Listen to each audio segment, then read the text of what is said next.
Hi everybody, I'm doing one of these tagged videos about three other hobbies. I've been tagged by granapriego. Don't actually know his real name. Never actually seen anyone referring to it in the comments.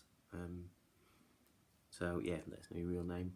If you watch this video, thanks anyway.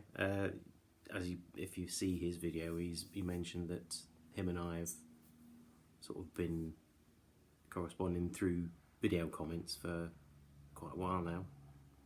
I mean, he's one of the channels I've been watching for longest. He's really good. When I started watching him, he was doing a lot of Dark Ages, Vikings, and I was interested in the sort of different ranges he'd found. And also, I was never happy with my basing on my figures.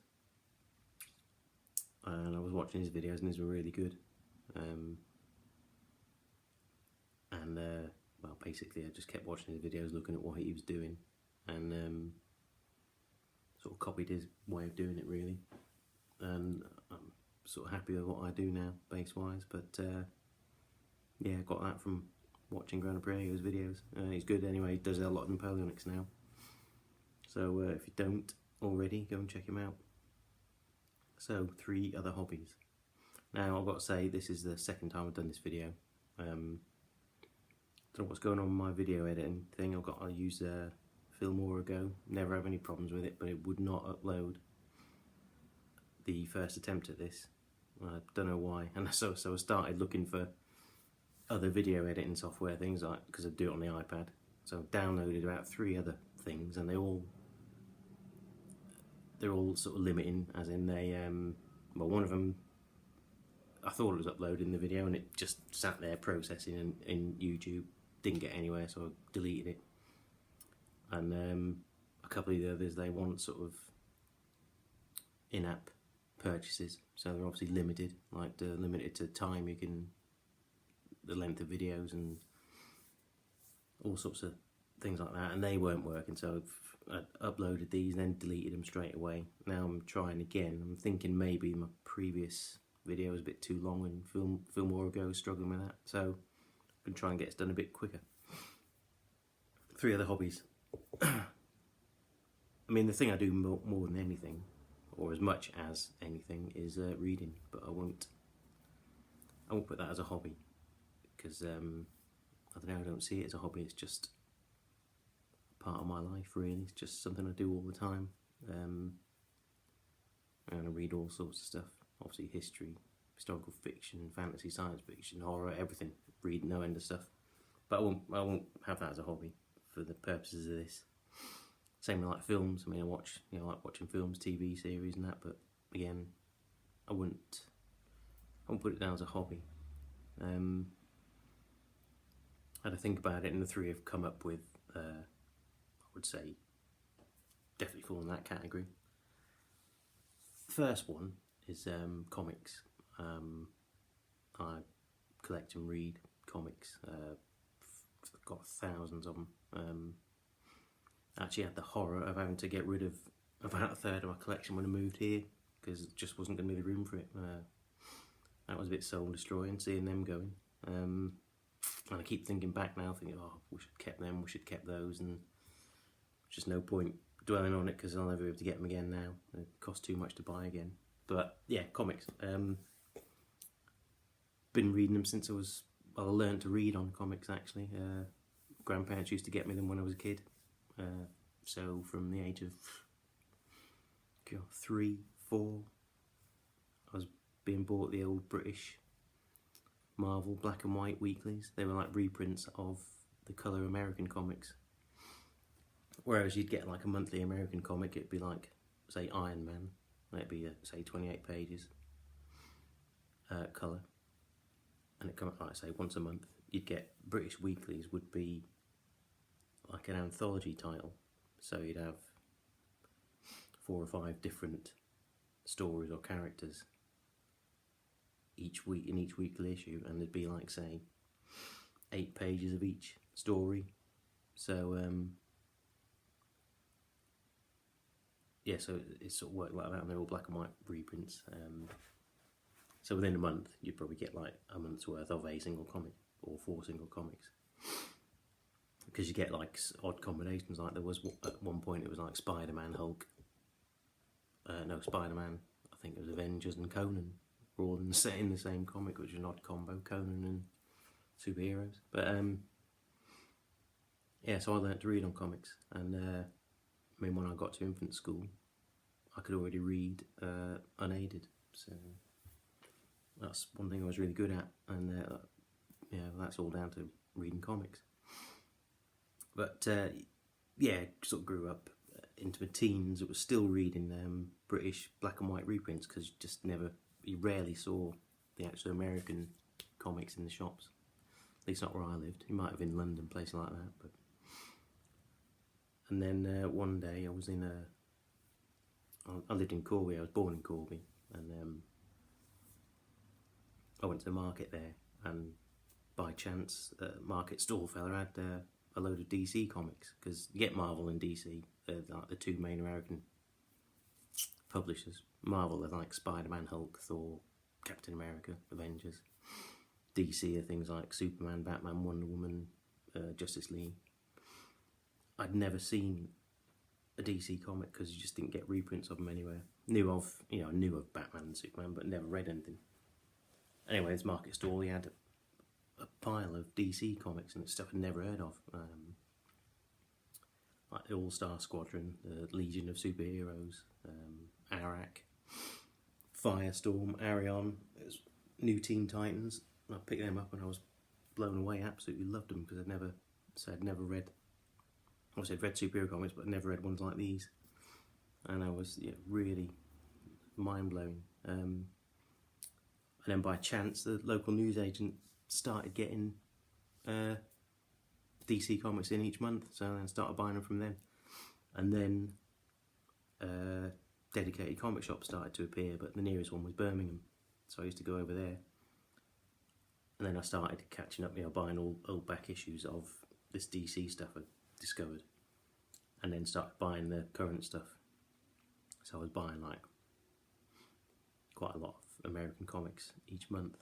Don't know how I managed it, because I wasn't working. I don't know where the money came from.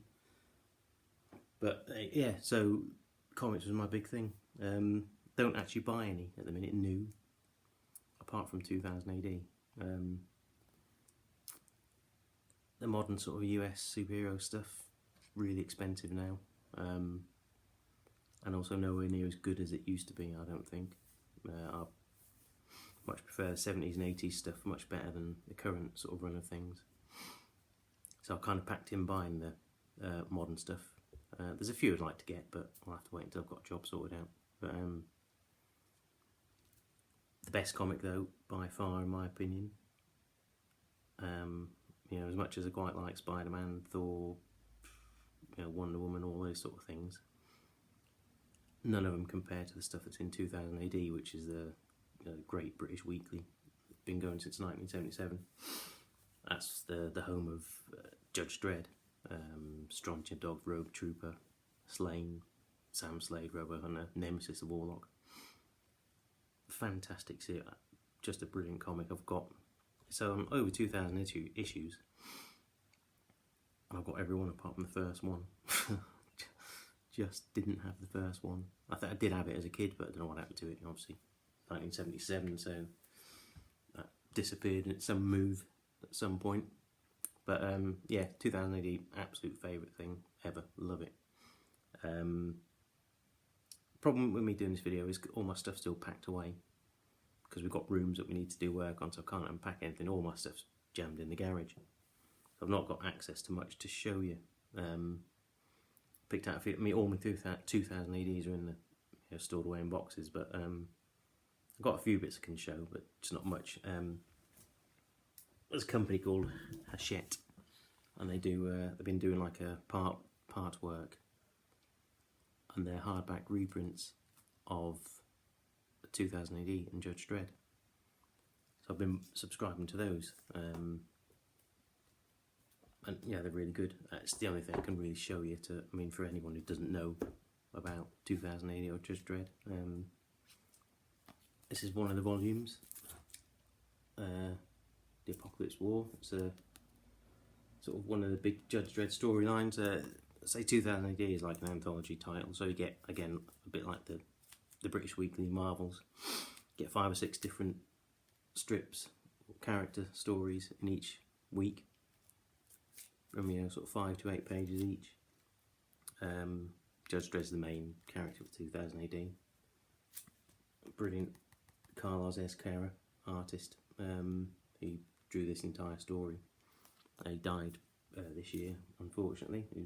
One of my favourite art, well, joint favourite artists, absolutely a legend in comics. Yeah, but Judge Dredd, this storyline, The Apocalypse War, this appeared in this would have been the 80s. And it was like a 26, so it appeared for 26 weeks of 2000 AD. It's like a 26-part storyline. And I've had a couple of collections of it, but never hardback, and they collected it all into hardback. And I would say, if I had to pick one favourite comic story ever, it would be this one. Absolutely brilliant. Basically, the setting is America has been devastated by war, and there's only a few cities left, and they're called mega cities. Judge Dredd resides in Mega City 1. Judges are like the police and the army combined.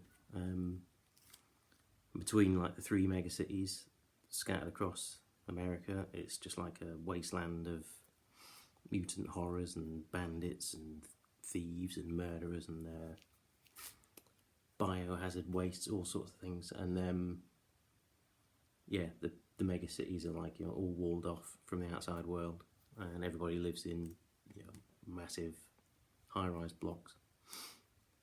And other parts of the world, it's a similar situation. And the enemy of, obviously, the US at the time, because it was all Cold War era when these were written, was Russia, which is called Sovblok, they called it. And their big city was East Meg 1, and they decided to launch an attack on, a surprise attack on Mega City 1. They first of all sent an agent ahead who contaminated the water supply and sent everybody mental. And they all live in these city blocks, and city blocks have actually got armories with them in case there's ever a war situation, so that the citizens, and they're called city defence, can fight a partisan war, a guerrilla war against any invaders. So they've all got these armories with heavy weapons and stuff, and everyone's going mental, so they're all getting their heavy weapons out, fighting each other. So it's like a destabilisation attack on the states before East Meg launches its main attack. It devastates much of Mega City 1. But then Dredd retaliates, and needless to say, it doesn't go too well for East Meg 1 after that. But brilliant, and Judge Dredd, just a fantastic character, love it. This is another collection. Dredd's arch nemesis, Judge Death. He's a creature from another dimension. He's like, and they got this twisted thought process that all life is committed by the living. So all crime is committed by the living. So eradicate life and you eradicate crime. And these undead creatures going around killing everyone. And he gets through the dimensional wall, comes into Dredd's world and into Dredd's city, starts executing citizens at random, gets tracked down by Dredd because he's like a supernatural creature. He's not so easy to take down. Then having to contain him eventually, and obviously he returned because there's another storyline where there's only 2 of them there, but you got Judge Fire, Judge Mortis, and there's Judge Death, and there's another judge called Judge Fear. So these 3 others get through the dimensions and free Dredd, go on a rampage. They get contained again, but they're like recurring. They can't destroy them because they're undead. They just can't destroy them once and for all. So they're like recurring villains, and they're fantastic, brilliant characters. This art by the fantastic Brian Bolland. But yeah, so Dread 2000 AD, my absolute favourite comic ever, and favourite characters, and that's one of my hobbies, comic collecting. I also like newspaper strips, and there's one in the Daily Mirror called Garth. As a kid in the 80s, I discovered it one day. I think grandparents bought a newspaper, and I thought, well, what's this? And I discovered this Garth newspaper strip. It was like in the Mirror every day, so I started cutting it out and collecting it. Put it in these scrapbooks I found. I collected it from 1980 until it finished in 1997 and got every single episode in that time. But Garth itself had been going since 1947 or something. But I was like really taken with the limited format of this rectangular. That's all I had each day to tell the story. I was always amazed at just what the artists could do with that limited format. The artist, when I was reading Garth, was Martin Asbury, and he's absolutely fantastic. I mean, just look at that. Just amazing stuff. Character Garth himself, he's sort of a bit superhuman. He's like superhumanly strong, but he's got some sort of mystical thing about him. It's hard to describe him. But he gets into these adventures. He gets frequently finds himself drawn through time, ends up in different eras of history. And in this one, obviously, it's in the Age of Sail against Napoleon. So he gets press ganged as a crew member of a ship. I didn't know what this story was called because I missed the first few episodes. There's always like a title strip, as in I can show you on the story after this. One after this is called The Forgotten. So there's always like a title strip like that. I had no idea what the first one I collected was called because I missed the first, and it turned out I missed about 12 episodes, so I just called it Time Slip. But it was called The French Woman because the Daily Mirror has been reprinting Garth since 2012. Unfortunately, they reprinted this story, which I always wanted to see how it began. And yeah, like I say, it's like a time travelling sort of character, and he also has like modern day adventures and adventures in space, all sorts of things. But Garth is what got me into history, because every time there'd be one of these historical adventures, I'd go and sort of find out about that period he was in. Like one of my favourites was the Peasants' Revolt. He was in. There was a story called Day of Anger, and he ends up in reliving a past life as a bloke in the Peasant Revolt. But yeah, Garth really got me into history. So, you know, got that to thank for it, and it also got me into drawing. I used to draw a lot. I used to copy this every day, and I used to love it. But haven't done any drawing for a long time. Yeah, the upshot of that story was he basically goes to an antique shop to buy a present for an old professor friend he's got. Buys him a old cutlass. Gets jumped by some blokes in the street because he's already had an altercation with some gang, some criminal, who sets these blokes on him to go and do him over. And it turns out the cutlass is like the focal point that takes him back in time to when it was actually first made, I suppose. And at the end of this story, the story was called The French Woman. He ends up meeting this woman on a ship that the British attack. Her name's Monique, and they end up falling in love. And she's been sort of betrothed to some dastardly French officer who's like a horrible bloke. She didn't even like him. And yeah, her and Garth get intertwined, and as you can see, it doesn't end too well for Monique. Ends up getting shot. At the end of the story, the cutlass that transported him here ends up being washed up on the beach. So he grabs that to kill his foe with, and he gets shot in the process. And then the cutlass brings him back to the present. That Garth, another absolute favourite of mine. I do like newspaper strips generally. The adventure ones, not many left now. So that's hobby, comics and newspaper strips. Next one, role-playing games. Started off as a kid playing things like Dungeons and Dragons. That was the first thing I started off, and being a superhero fan, I discovered a game called Champions. This is the new version of it. I've got the old version stashed away. But yeah, role-playing games, for anyone that doesn't know, it's like basically it's almost like amateur theatre, to be honest. You get a group of people, you all create a character, you have one person who presents the storyline and the foes and the obstacles, and between you kind of create the story. So like, the game master who writes the story, but he's only really writing like a rough guideline because he doesn't know how it's going to go, because it depends what the players do. Dungeons and Dragons used to be very simplistic, like, make your character, go in a dungeon, go in a room, kill what's ever in there, take treasure. So it's basically just dungeon crawling, they called it, and you just little fights with orcs and goblins and stuff. But role-playing got more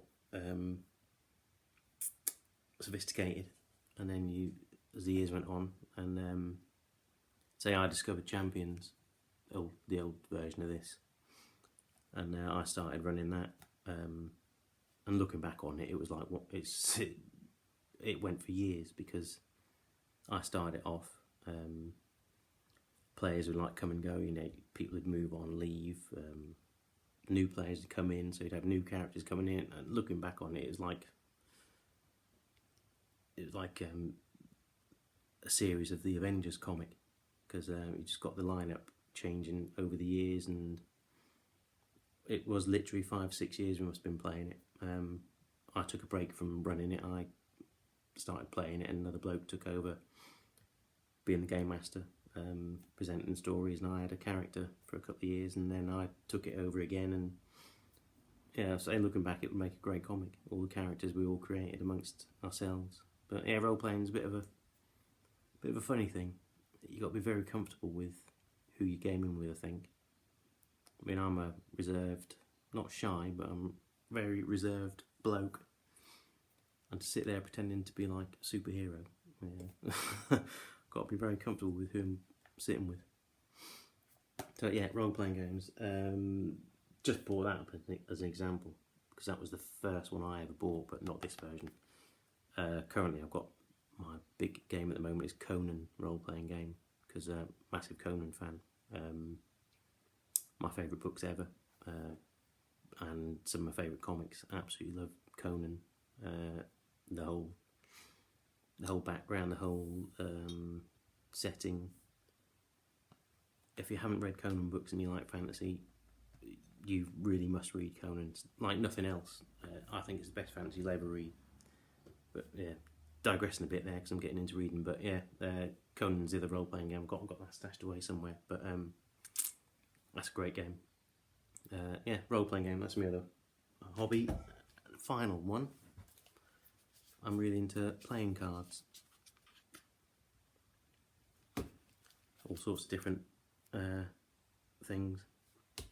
There's a role-playing game called Savage Worlds, and one of the mechanics it uses for initiative is playing cards, and these cards have got like all different character designs across each card, and we were going to run a sort of 17th century type musketeers type thing we were going to run, so I wanted some cards for that, and that made me start looking for playing cards generally, and I became sort of fascinated with the designs and the feel of them, the production values and the artwork on them, and I just went mental on playing cards. So that's another little collecting hobby I've got. I mean, these ones these are really nice.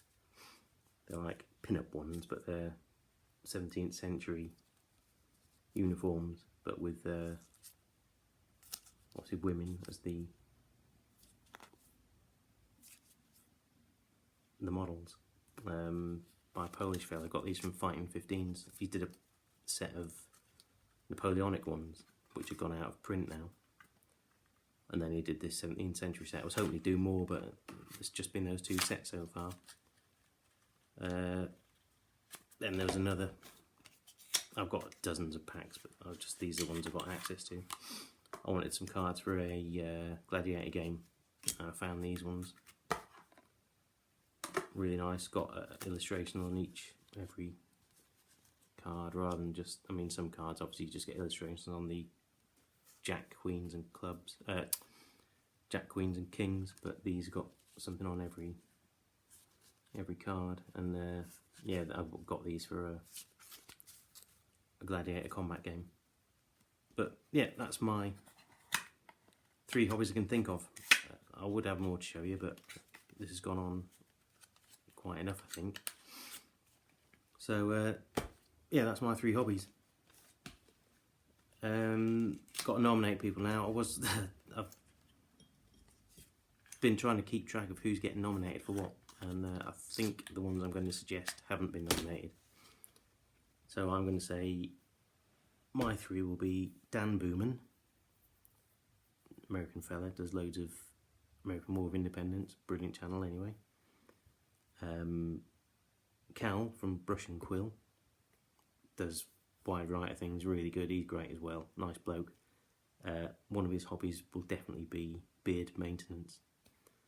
And then I will say Medieval Warrior, that's Nicholas, fantastic, he does, as the name says on the tin, he does a lot of 100 Years War type stuff, fantastic. So check out his channel. I'll put links to the 3 I've nominated, and hopefully they'll have some interesting stuff to come up with. So anyway, take care everybody, and see you all later.